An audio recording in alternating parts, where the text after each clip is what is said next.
एक गोरी चिट्टी जजमेंट आ गई है जी, लेटेस्ट है 2025 की। 1 माह के अंदर सिविल जज साहब से दावा डिग्री करवा लिया, एक्स पार्टी जजमेंट डिग्री। 8,000 कनाल से रिलेटेड मैटर था, जो ज्वाइंट खाता था। और लेकिन उसकी जो जिसने दावा किया था उसका स्टांस था कि मेरी 732 कनाल है, 12 मरला। ठीक है, तो क्या जजमेंट है, नंबर नोट कर लें। क्या हुआ, 12/2 की एप्लीकेशन आई, नीचे से मंजूर हुई, ऊपर से मंजूर हुई, हाई कोर्ट में क्या हुआ सारा आपको बताते हैं। 2025 लाहौर हाई कोर्ट पेज 8131 है, और इसका दूसरा नंबर भी लगा हुआ है 2025 YLR 1237। ठीक है, 2 सुप्रीम कोर्ट की जजमेंट्स का हवाला दे के जज साहब ने किया है। जज साहब हैं मिस्टर जस्टिस जवाद हसन साहब, बहुत काबिल जज साहब हैं, बहुत इंटेलिजेंट हैं। लाहौर हाई कोर्ट है वैसे पिंडी बेंच का फैसला, लेकिन अच्छा इसमें क्या हुआ, 1 माह के अंदर दावा दायर किया, मतलब सिर्फ सरकारी पार्टीज़ को पार्टी रखा है। जो ज्वाइंट खातेदार थे किसी को इम्प्लीड नहीं किया, पार्टी नहीं बनाया। सिर्फ कलेक्टर को, तहसीलदार, पटवारी को पार्टी रखा। डिक्लेरेशन मैंडेटरी इंजेक्शन का दावा कर दिया कि 732 कनाल 12 मरले का मैं मालक हूँ, डिक्लेयर किया जाए।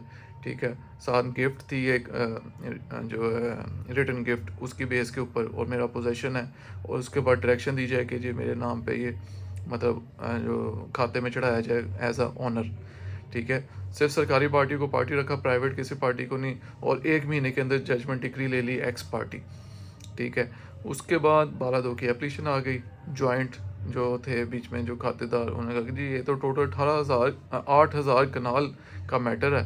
ठीक है, और ये जो है वो एक्स पार्टी हिस्सा से करा लिया गया है, फ्रॉड और मिस रिप्रेजेंटेशन के ज़रिए, कलूजन के ज़रिए ये जजमेंट डिक्री ली गई है। 12/2 की एप्लीकेशन उनकी मंजूर हो जाती है। ठीक है, समैरली, मतलब विदाउट रिकॉर्डिंग एविडेंस। ठीक है, इसी ग्राउंड के ऊपर वो सिविल रिवीजन में चला जाता है, जिसने दावा डिग्री करवाया होता है कि जी मेरा जो दावा बिल्कुल सही डिग्री हुआ था, ये 12/2 समैरली जैसा आपने जो डिसाइड कर दी है विदाउट रिकॉर्डिंग एविडेंस, तो ये बहुत गलत किया है, नाइंसाफ़ी हुई है।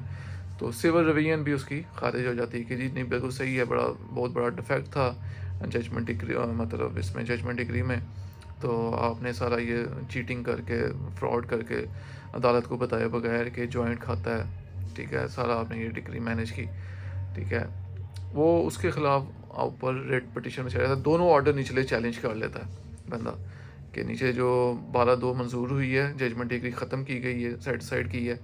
ठीक है, वो ऑर्डर भी चैलेंज कर लेता है। सिविल रिवीजन जो उसने दायर की वो खारिज होती है, वो भी ऑर्डर चैलेंज कर लेता है। जज साहब लिखते हैं कि अप्रिशिएट करते हैं सिविल जज का फैसला, लेकिन जज साहब जो है ना मेंशन करते हैं कि सिविल जज साहब ने बहुत अच्छा डिफेक्ट जो है निकाला है, लेकिन जो प्रोसीजर प्रॉपर अडॉप्ट नहीं किया। जो 12/2 की एप्लीकेशन जो मंजूर की गई है, समैरली की गई है, विदाउट रिकॉर्डिंग एविडेंस की गई है।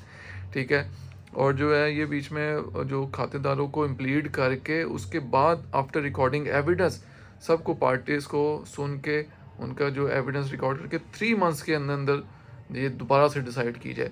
मतलब जो निचले दोनों फैसले जज साहब जो है वो सेटिस्फाइड कर देते हैं। सिविल जज साहब का भी, एडिशनल डिस्ट्रिक्ट जज साहब का भी सिविल रिवीजन में जो फाइल होता है, दायर ऑर्डर पास होता है, जो दोनों सेटिस्फाइड करके दोबारा से रेफर नीचे पेंडिंग करते हैं, रिमांड करते हैं केस कि जी ये जो है पेंडिंग है जनाब के पास 12/2, इनको इम्प्लीड किया जाए नेसेसरी पार्टीज़ को।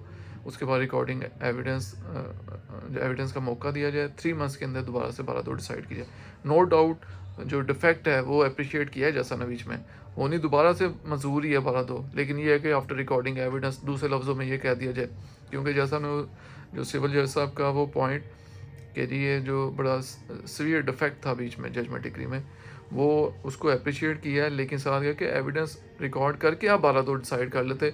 बल्कि इसमें जैसा ने जो जजमेंट का हवाला दिया supreme court PLD 2006 supreme court 773 सफ़ा और 2006 SCMR 1530, इनका भी जजमेंट का हवाला दिया है। बल्कि इसमें जजमेंट में ये था सुप्रीम कोर्ट की कि जी जो दावा डिक्री हुआ था वो भी विदाउट रिकॉर्डिंग एविडेंस किया गया था।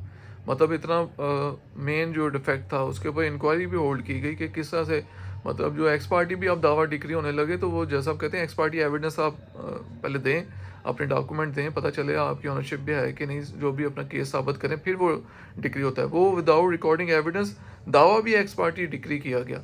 उसके बाद 12/2 भी विदाउट रिकॉर्डिंग एविडेंस समैरली डिसमिस की गई वो सुप्रीम कोर्ट की जजमेंट्स में। तो उसमें भी वो उन्होंने सेटिस्फाइड करके दोबारा से नीचे भेजा था।